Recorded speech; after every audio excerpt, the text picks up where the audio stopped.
Graças a Deus, irmãos.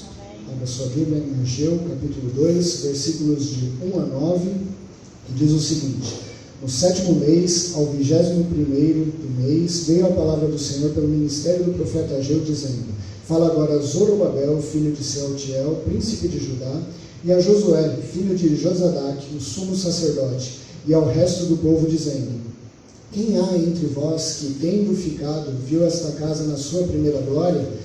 E como a vedes agora?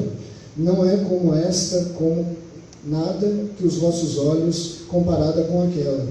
Ora, pois, esforça-te, Zorobabel, diz o Senhor, esforça-te, Josué, filho de Josadaque, o sumo sacerdote, esforçai-vos todo o povo da terra, diz o Senhor, e trabalhai, porque eu sou convosco, disse o Senhor dos Exércitos. Segundo a palavra que concertei convosco quando saístes do Egito, e o meu Espírito habitava no meio de vós, não temais, porque assim diz o Senhor dos Exércitos, ainda uma vez, daqui a pouco, e farei tremer os céus e a terra, e o mar e a terra seca.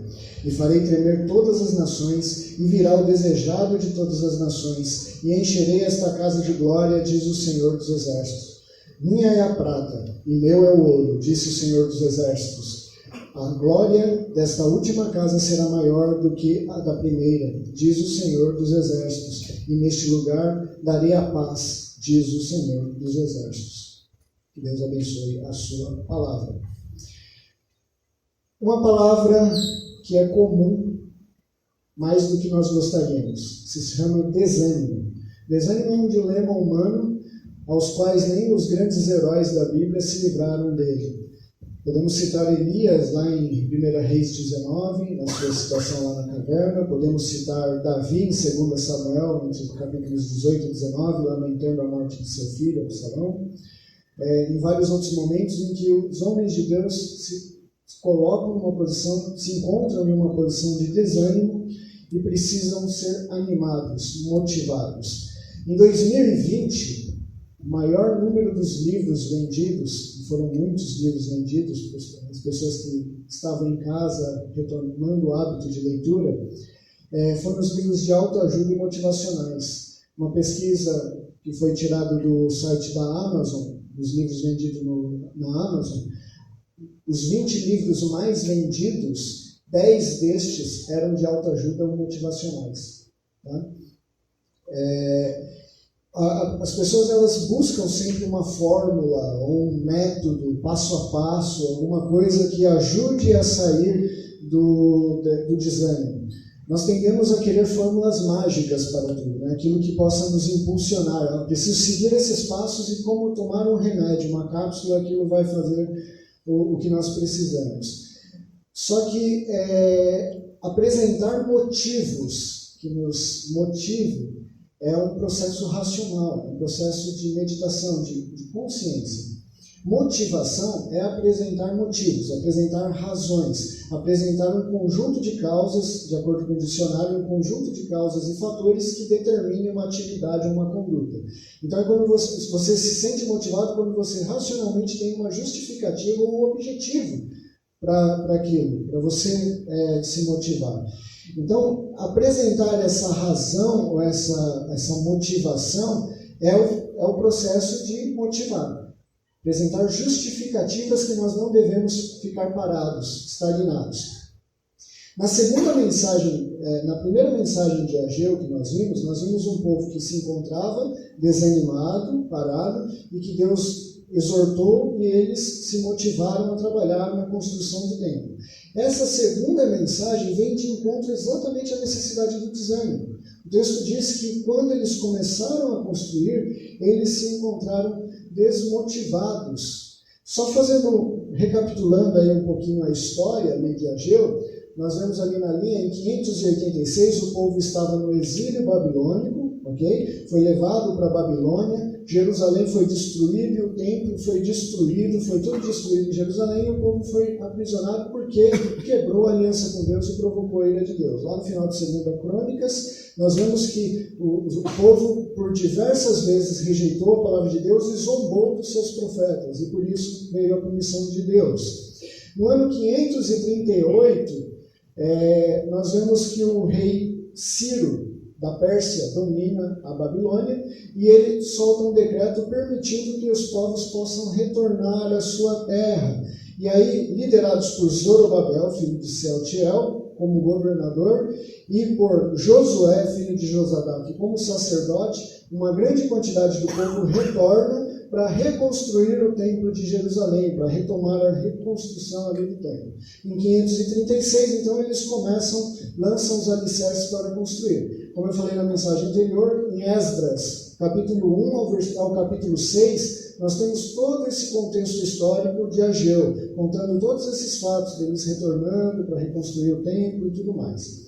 Só que em 535, um ano depois, as obras estavam paradas, não continuaram.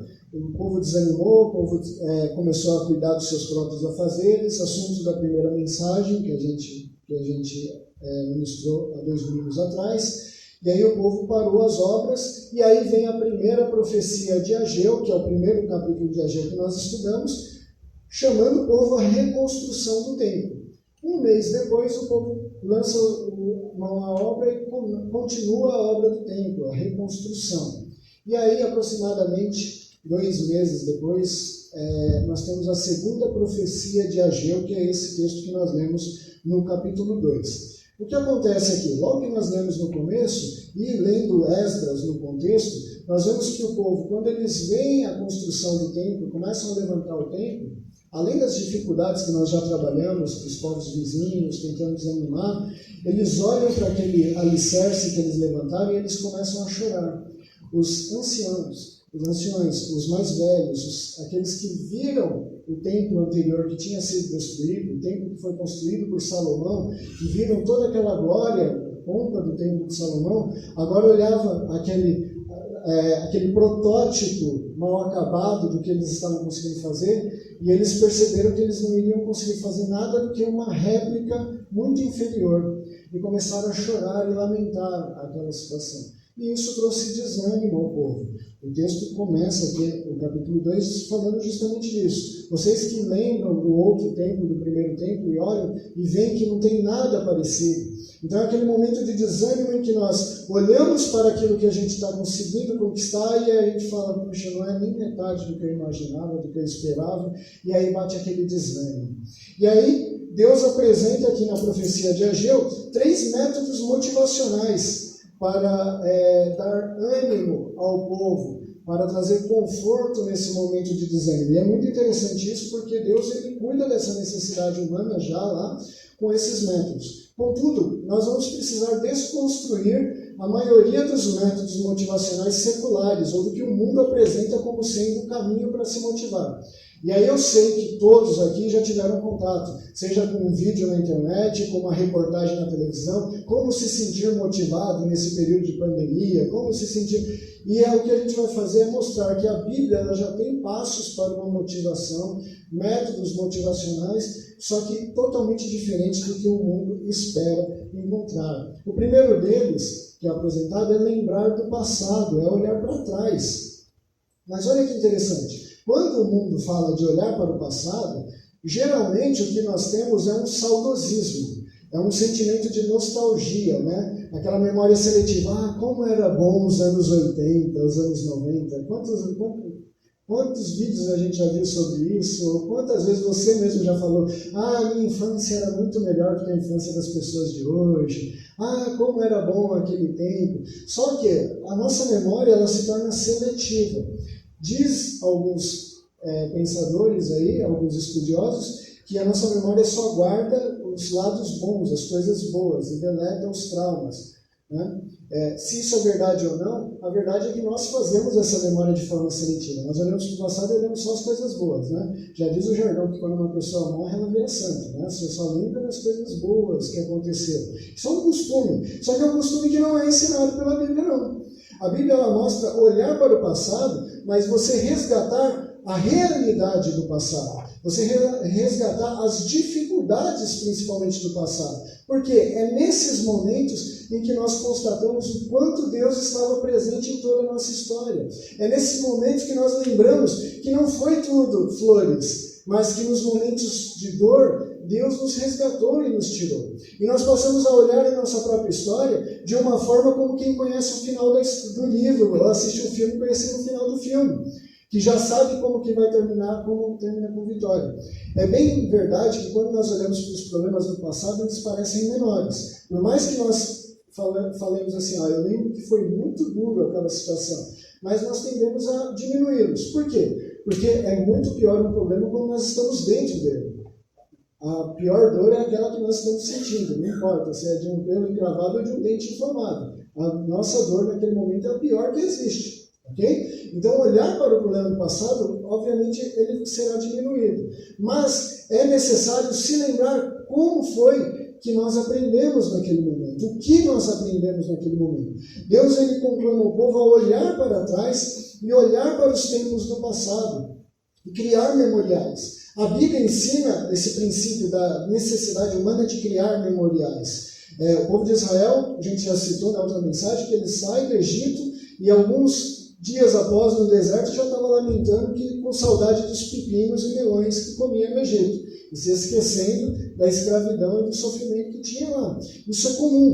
Só que a Bíblia ensina em muitos momentos, em todo o Antigo Testamento, a estabelecer memoriais. Posso citar dois. Samuel e Mispá, entre Mispá e Sem, quando ele cria uma pedra com o nome de Ebenezer. Até aqui nos ajudou o Senhor, para que aquilo servisse de memorial e quando ele olhasse, ele se lembrasse de que até ali o Senhor ajudou. Um outro que eu gosto muito é o texto de Josué. Agora, o Josué em Siquém, Josué filho de Num, né? O Josué que foi líder de Israel depois de Moisés. Não esse Josué do contexto de Ageu, que é o sacerdote aqui. Josué, lá no capítulo 24, no último capítulo, ele reúne todos os líderes do povo em Siquém e os principais do povo, e aí ele faz uma proposta. Diz, a partir de agora é por conta de vocês. Vocês podem adorar os deuses do outro lado do rio, de onde nós viemos, os deuses que os seus pais adoraram no Egito, mas eu e minha casa serviremos ao Senhor. Não é uma promessa como muitos tentam entender esse texto. Não é uma promessa, eu e minha casa serviremos ao Senhor. Isso é uma atitude, é uma postura, um exemplo de atitude. Josué diz, eu e minha casa serviremos ao Senhor. E o povo responde, nós também. E aí o que Josué faz? Pega uma pedra, escreve esse momento naquela pedra, coloca essa pedra e diz, essa pedra será por testemunho do compromisso que vocês estão assumindo agora. E toda vez que olharem para essa pedra, no Monte Siquém, vocês irão se lembrar que assumiram um compromisso com Deus.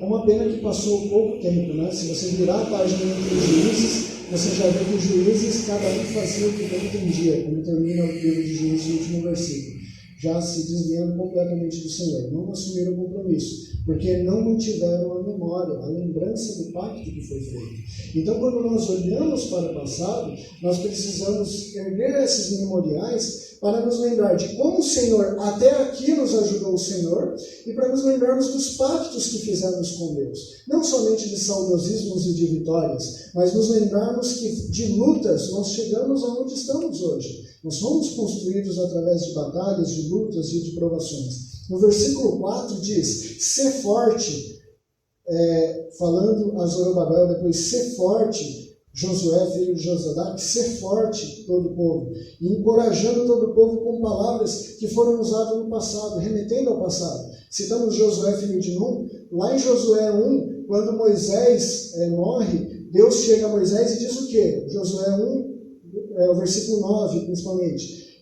Meu servo Moisés é morto, assume, e ser forte e corajoso, e não te desanimes. A mesma palavra ele já havia usado para Israel e para Moisés uns tempos antes. Se você olhar em Deuteronômio 31:6, a mesma palavra, ser forte e corajoso, e não desanime. Então, essa palavra de ânimo é a mesma palavra que Deus utiliza em todo instante para o seu povo. E ele remete o seu povo ao mesmo ânimo que ele deu a Josué, ser forte. E aí ele lembra ainda, ele fala assim, o meu espírito que habita no meio de vós, desde os tempos em que saímos do Egito, em que eu tirei os seus pais do Egito. Olha lá para trás, vocês eram escravos. Olha que interessante, ele relembra a primeira aliança, quando saiu do Egito e fez a primeira aliança com Israel no deserto, no Decálogo, ali no Pentateuco, com Moisés. Ele está trazendo à memória aquele momento. Lembrem-se que o povo foi para o exílio porque quebrou a aliança e estava retornando do exílio. O que Deus faz? Remete à primeira aliança novamente, dizendo: eu sou o mesmo Deus daquele momento, daqueles dias de dificuldade que vocês estavam no deserto, que os pais de vocês passaram fome e eu dei pão, que tiveram sede e eu tirei água da rocha. Eu sou o mesmo Deus. Quando ele diz: o meu Espírito habita no meio de vós, possivelmente uma referência a Êxodo 29, 45, 46, onde ele faz a promessa de que ele habitaria entre o povo a partir daquela aliança. E que ali ele estaria, e ali ele está resgatando uma promessa que ele fez, dizendo: eu sou o mesmo Deus. Vocês mudaram, mas eu não mudei. É isso que ele está dizendo. E aí mais um termo que reforça essa ideia é Javé de Sabaote, que é traduzido aqui por Senhor dos Exércitos. O Senhor dos Exércitos aparece 300 vezes no Antigo Testamento, 247 só nos profetas, predominantemente nos profetas pós-exílicos, Ageu, Zacarias e Malaquias, do retorno do exílio. E não acontece nenhuma vez entre Gênesis e Juízes. Então você vê a predominância desse termo na relação entre Deus e o povo no reino monárquico e no povo na época dos profetas. Mas mais do que isso, esse termo sempre está vinculado a quando está falando sobre a arca da presença de Deus, a arca da aliança, e ao templo. O que quer dizer? Senhor dos Exércitos, o termo está dizendo que ele é o Senhor Todo-Poderoso, soberano. Quando você tinha um rei, e aí no período da monarquia fica mais claro por que Deus usa esse nome no período da monarquia, porque é mais claro para o povo de Israel. Um rei, um monarca, tinha sua força medida pela quantidade do seu exército, tamanho do seu exército, quantos homens tinham. Esse foi o pecado de Davi quando ele faz o censo lá de Israel. Por que ele faz a contagem dos seus homens? Para saber o tamanho do seu poder, ok? Tirando a confiança em Deus. Então, quando Deus ele diz que ele é o Senhor dos senhores, o Senhor de todos os exércitos do céu e da terra, todo-poderoso, isso mostra o seu poder acima dos reis, rei acima dos reis, que cuida de todas as coisas, que está acima de todas as coisas. E mais do que isso, o fato de estar linkado sempre à Arca da Aliança e ao Templo, que eram dois símbolos da presença de Deus, ele diz: eu sou o Senhor Todo-Poderoso que está presente convosco, que vai à frente de vocês, que está à frente do exército. Sempre esse é o Senhor dos Exércitos, está no momento em que ele dá ânimo ao povo, em que ele fala que ele é o Senhor soberano e que está presente com o povo. Que ânimo maior nós podemos ter além desse? De que um Deus que faz um pacto com o seu povo, conosco, ele não muda, ele mantém a sua palavra. E por mais que passamos por problemas e que nos esqueçamos do passado, ele não se esquece, ele não muda. E ele continua sendo o Deus soberano, ele continua sendo bom, e ele continua sendo o Senhor dos Exércitos, o Deus que habita conosco. A segunda motivação, o segundo método que ele apresenta é justamente esse de afirmar que ele é um Deus presente. Nós precisamos crer num Deus que é presente, que habita em nós. Retornando à ideia da autoajuda, dos livros de autoajuda e de motivação, toda a autoajuda está pautada nessa ideia de me autoajudar, de eu ajudar a mim mesmo. De eu olhar para mim e encontrar a solução dentro de mim, a força em mim. Só que o que a Bíblia diz é que quando eu olho para mim, eu encontro o pecado, eu encontro a fragilidade, eu encontro o miserável homem que eu sou. Que na verdade o que nós devemos olhar não é para minhas forças, mas para aquele que habita em mim. Que é ali que está a força. Maior é o que está em vós do que o que está no mundo. 1 João 4. Então, os escritores bíblicos, eles apontam para quem habita em nós. E existe aí uma gama de até escritores pseudo-teológicos, né, que se dizem cristãos, escrevendo aí livros cristãos e utilizando termos como o que eu vou citar aqui: você precisa tomar as rédeas da sua história e ser senhor da sua história. E não temo dizer que quem disse isso é Augusto Cury, porque foi ele mesmo que escreveu, então você pode pegar o livro dele e olhar lá, que se diz cristão. Cuidado, não é isso que a Bíblia diz. A Bíblia diz que Deus ele é soberano, Senhor dos Exércitos e Senhor da nossa história. E que quando nós tomamos as rédeas nós encontramos o desespero, porque nós encontramos nossa fragilidade, a nossa limitação. Mas ainda bem que Ele está presente conosco. Ele não é um Deus ausente que deixa a gente pela nossa própria força, pela nossa própria sorte. Imagine se estivéssemos responsáveis por nosso próprio ânimo, por nossa própria libertação do desânimo. Não daria. Malaquias 3:6 diz que, Malaquias é um dos 3 profetas pós-exílico desse mesmo período, e ele diz assim, Deus dizendo ao povo, vocês, ó filhos de Jacó, o fato de eu não mudar, porque eu sou o Senhor e não mudo, é por isso que vocês não são destruídos, consumidos. O que ele está dizendo? O fato dele ser imutável, dele não mudar, dele manter a palavra dele, por mais que nós, homens, pecamos e quebramos a nossa parte, ele continua sendo o mesmo Deus. O versículo 5 diz que ele habita. Talvez a sua tradução diz que ele habitou ou ele habitava.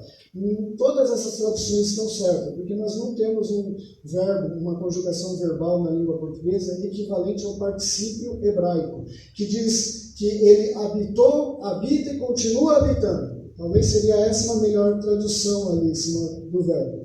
Então Deus lembra do passado, como nós vimos, com o intuito de que o povo se lembre de quem é Deus, para saber que aquele mesmo Deus ainda habita no meio deles, ainda está presente.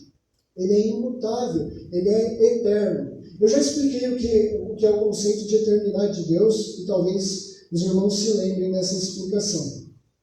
A ideia é só a gente olhar a diferença do ser humano, da limitação nossa, para nós entendermos a eternidade de Deus. Quando nós falamos, tivemos um ano de 2020 complicado, ou falamos assim, 2021 já começa difícil. Estamos vivendo o ano de 2021 e é difícil. Nós não estamos vivendo o ano de 2021, porque 11 meses ainda nem vieram à existência. Nós estamos em um mês, conseguimos viver um mês somente. Mas se nós falarmos, estamos vivendo um mês de janeiro difícil, também não vivemos o mês inteiro, porque a gente só consegue viver um dia. Então hoje é dia, que dia que é hoje? 17. Então 16 dias já não existem mais. E outros ainda não existem. Então nós estamos vivendo apenas um dia. Ok? Mas mesmo que a gente fala, este domingo está sendo uma bênção, nós não estamos vivendo o domingo. Nós estamos vivendo somente esse horário, das 10 às 11. Porque as outras horas nem vieram à existência e algumas já deixaram de existir. Podemos estender essa explicação para os minutos, segundo, milésimos de segundo, porque nós somos seres limitados ao tempo. Nós vivemos somente aquela exatidão, aquele momento, aquele instante. Só que Deus ele não muda, ele não varia.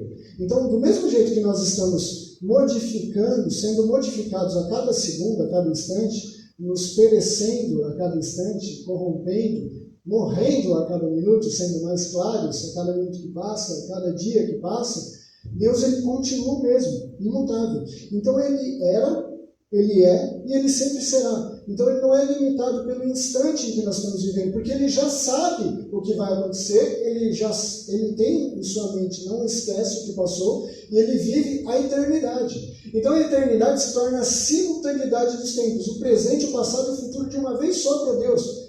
É tremendo isso, é quase, não dá para raciocinar junto, porque nós somos limitados pelo tempo.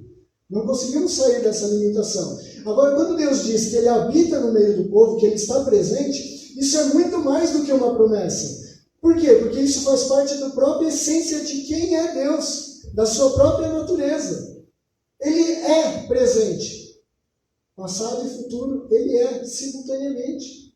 Ele não muda. Ele está ali. E isso deve ser o maior motivo do nosso despertamento do desânimo. A nossa maior motivação. Saber que o mesmo Deus que era, Ele é e Ele será. E Ele sabe o que vai acontecer, Ele cuida de tudo. Ele está presente em todos os momentos. Ele lembra o povo aqui no versículo dizendo, lembra do Egito, de onde eu tirei vocês. Então ele remete o povo ao Egito para dizer, eu te tirei do Egito, eu te conduzi pelo deserto, abri o mar, com meu poder, eu dei poder a Davi, um dos reinos mais memoráveis do povo de Israel. O povo estava lamentando o primeiro templo que Salomão construiu, mas Deus está dizendo, aquele templo fui eu que estava presente naquele templo. Foi eu que dei a glória a Salomão para erguer aquele templo. E aquele templo era o símbolo da minha presença. Aquela presença que vocês estão chorando é a mesma de hoje, desse templo que vocês estão vendo pela limitação de vocês. Os nossos olhos são limitados. A nossa memória é limitada. Mas Deus é o mesmo. Então, toda a lamentação do povo, o motivo do desânimo do povo era olhar para o passado e ver a glória no templo na época de Salomão. Só que era o mesmo Deus que estava presente naquele templo, que simbolizava aquele templo, era o Deus deles. E ele começa a lembrar o povo e dizer: fui eu que levantei a Babilônia. Fui eu que derrubei a Babilônia e levantei a Pérsia e permiti que vocês saíssem do exílio. O mesmo Deus que tirou os seus pais do Egito, tirou vocês de lá. E é o mesmo Deus que se faz carne e nos liberta da escravidão do pecado. O cristianismo ele se resume em um reflexo da existência de Israel. A existência de Israel foi um intervalo entre o êxodo e a conquista da terra prometida. A nossa questão é a mesma. Nós temos um êxodo de libertação da escravidão do Egito, do pecado das nossas vidas, e nós estamos no deserto caminhando pela promessa da terra prometida. Marchando para a terra prometida, sabendo que estamos sendo conduzidos neste deserto pelo mesmo Deus que nos libertou do pecado. Jesus ele reforça isso. Em João 1,14 diz que a glória do unigênito habitou em nosso meio. É uma referência direta a Êxodo 40, dos versículos 34 a 38, que diz que o povo andava no deserto e a glória de Deus habitava entre eles, com a nuvem durante o dia e com a coluna de fogo durante a noite. E eles viam a glória habitando entre eles. E a glória de Deus habitou em nosso meio através de Cristo. Só que Cristo deu a promessa e reforçou: estarei convosco todos os dias até a consumação dos séculos, Mateus 28, 20. E quando ele sai, ele ascende aos céus, ele deixa o Espírito Santo. E o Espírito Santo vem com a promessa de habitar em cada um de nós. O mesmo Deus de Israel, o mesmo Deus se fez carne e nos libertou do pecado e habita em nosso meio neste deserto em que estamos caminhando para a glória, para a terra prometida. Olhe para o passado e veja que a mesma história se repete. A maior motivação é saber que nós somos tão limitados ao tempo, tão passageiros, um piscar de olhos, como diz o salmista, um vapor que se desfaz nesse mundo. Mas temos presentes em nós, conosco, habitando em nós, um Deus que é eterno, imutável, que cuida de nós, que habita conosco, que é o passado, que é presente e que é o futuro. E essa é a terceira motivação. Esperar uma glória futura, esperançar. Saber que Deus está presente é motivo para nós não desesperarmos. O que é desesperança? Se desesperar é abandonar ou perder a esperança. Esperança pode estar ligado tanto ao verbo esperar, de aguardar, ficar parado, quanto ao verbo esperar, de almejar alguma coisa. Eu espero alguma coisa. Esperançar é isso. E aí Hebreus 11:1 diz: a fé é o firme fundamento das coisas que se esperam e a prova das coisas que não se veem. Isso é a fé. E mais além que isso, Romanos 5:1, de 1 a 5 diz: portanto, nós somos justificados pela fé e temos paz com Deus por meio do nosso Senhor Jesus Cristo, por intermédio de quem obtivemos também acesso à fé, a esta graça, na qual nós estamos firmes e nos gloriamos na esperança da glória de Deus. E não somente isso, mas também nos gloriamos na tribulação, sabendo que a tribulação produz perseverança, perseverança, aprovação, aprovação, esperança. E essa esperança ela não causa decepção, porque o amor de Deus foi derramado em nossos corações pelo Espírito Santo que nos foi dado. A base de nossa esperança, o alicerce da nossa esperança é o conhecimento de Cristo, é a habitação do Espírito em nós. Através da fé é que nós conhecemos a graça de Deus. A fé é conhecer a graça de Deus, o amor de Deus.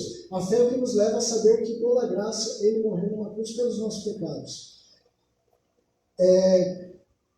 Podemos ter esperança, e essa esperança que nos move, que nos tira do lugar, que produz perseverança, que produz mais esperança, todo esse ciclo, e que gera em nós uma esperança nesse futuro, que não pode ser decepcionado, porque Deus não muda. Ele é. Não tem como dizer assim, amanhã não vai acontecer o que ele disse que acontece, porque ele vive o amanhã simultaneamente ao hoje. Ele é eterno. É esse conceito de Deus grandioso que a gente não entende. Mas é ilógico dizer que ele muda, se ele é eterno. É imutável.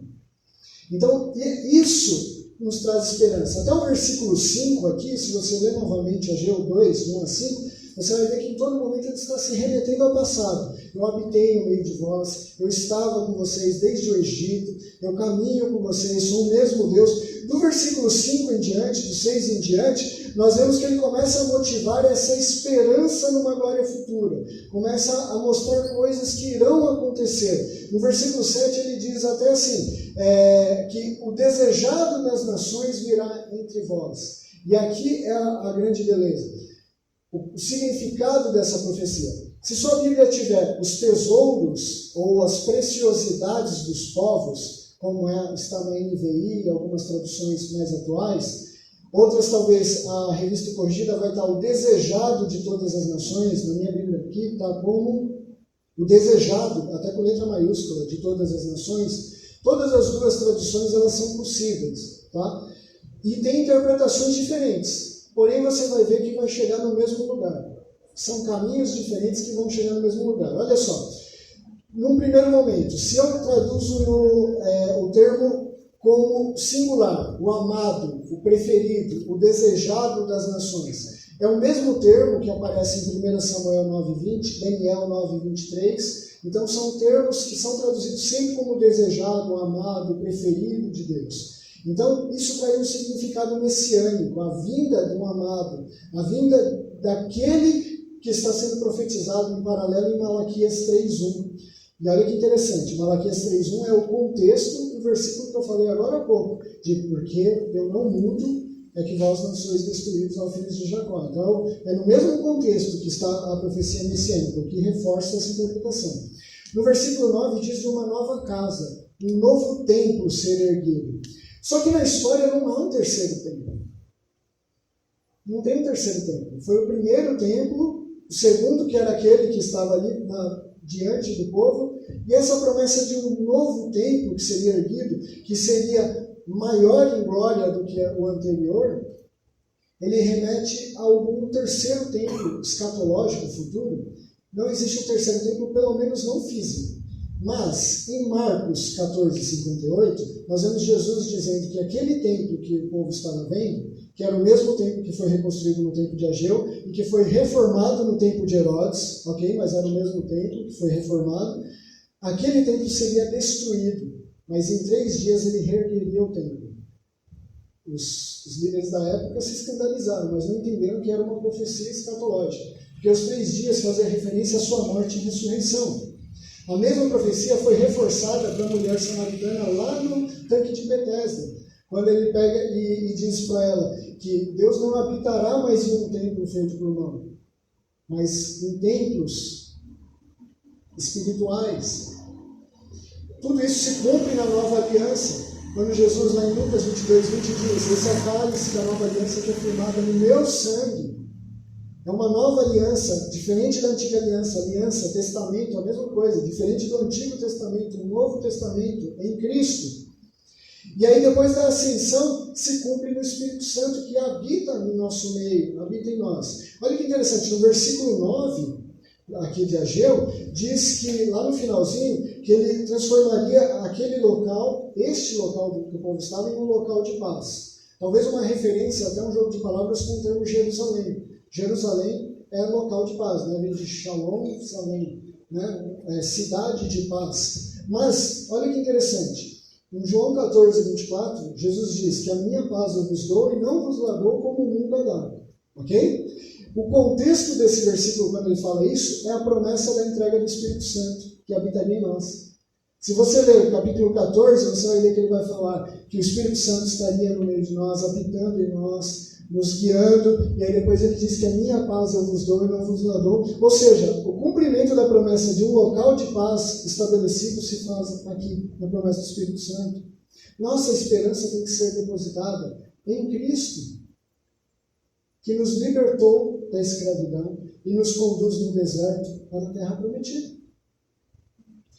Se traduzirmos, se olharmos a tradução no plural, quando diz as riquezas dos povos, isso vai remeter a um contexto de Esdras 6. Esdras 6, 8 a 12 diz que todos os povos ao redor começaram a mandar cartas para o imperador da Pérsia para impedir a construção do templo. Só que o que Dario, que era o imperador da Pérsia nesse momento, fez? Além de autorizar a construção do templo, obrigou os povos a darem impostos para Israel e sustentarem a construção. E o dinheiro dos pagãos ao redor foi aplicado para a reconstrução do templo. E aí, olha só, no versículo 7 de Ageu diz que ele fará tremer as nações. Fala de um terremoto, de algo que vai, no versículo 7, farei tremer as nações e virá o desejado da glória. E aqui, cadê? Todas as nações encherei de glória e farei, no versículo 6, desculpa, está no final do versículo 6. Farei tremer os céus e a terra, o mar e a terra seca, o deserto. O mar e o deserto.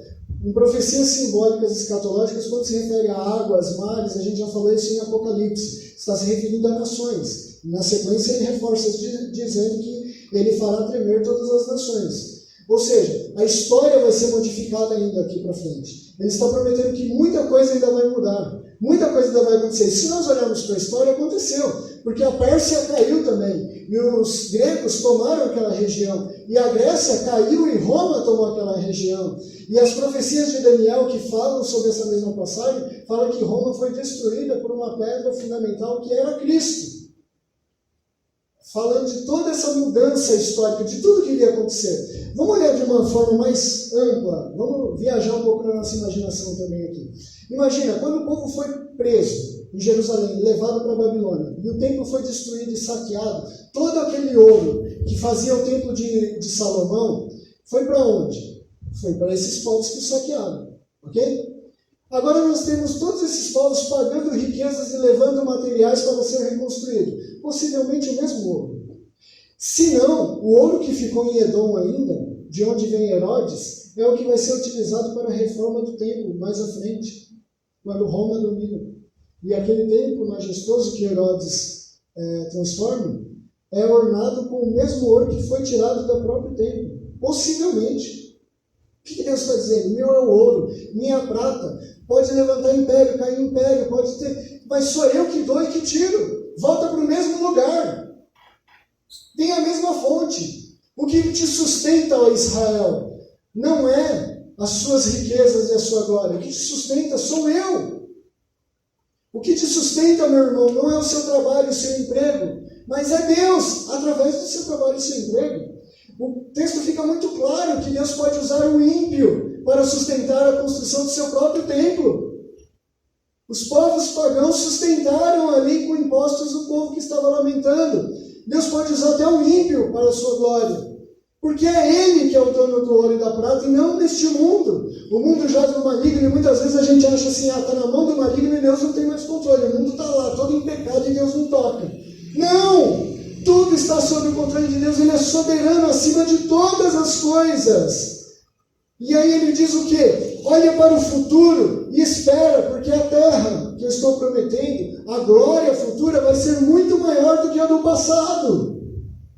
Se você olha para o passado e se lembra daqueles momentos bons, saiba que no futuro a glória prometida é maior, porque nós saímos de um Egito de escravidão. Por mais que pareça belo, os melões e pepinos que comiam saudáveis, mas no deserto onde estamos rumando para uma terra, onde estaremos novamente na presença de Deus, com a árvore da vida, regado por 4 rios, num jardim pela eternidade, na presença do Deus Altíssimo.